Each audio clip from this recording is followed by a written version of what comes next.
اعوذ باللہ من الشیطان الرجیم بسم اللہ الرحمن الرحیم۔ لاکھوں کروڑوں درود محمد اور آل محمد پر، جن کے صدقے اور وسیلے سے اللہ پاک نے ہم پر بے پناہ عنایات جاری رکھی ہوئی ہیں۔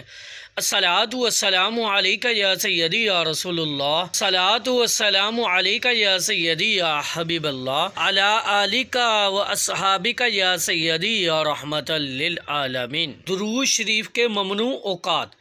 مندرجہ ذیل اوقات میں درود شریف پڑھنا مکروہ ہے، لہٰذا ان مواقع پر درود شریف پڑھنے سے اجتناب کیا جائے۔ نمبر 1، چھینک کے وقت۔ نمبر 2، تعجب کے وقت۔ نمبر 3، ٹھوکر کھانے کے وقت۔ نمبر 4، جانور ذبح کرنے کے وقت۔ نمبر 5، بیچنے کی چیز کی تشریح کے لیے۔ نمبر 6، مباشرت کے وقت۔ نمبر 7، غسل کے وقت۔ نمبر 8، حرام اشیاء کے استعمال کے وقت، بدبو والی اشیاء استعمال کے وقت، یعنی لہسن، پیاز، مولی، تمباکو، حقہ، سگریٹ، بیڑی، گٹکا وغیرہ۔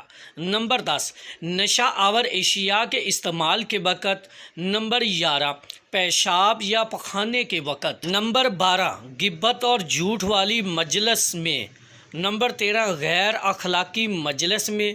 نمبر 14، ناچ اور گانے والی مجلس میں۔ ان مواقع پر درود شریف پڑھنا مکروہ ہے۔ دعا ہے کہ اللہ تعالی ہم کو اس پر عمل کرنے کی توفیق عطا فرمائے۔ آمین ثم آمین۔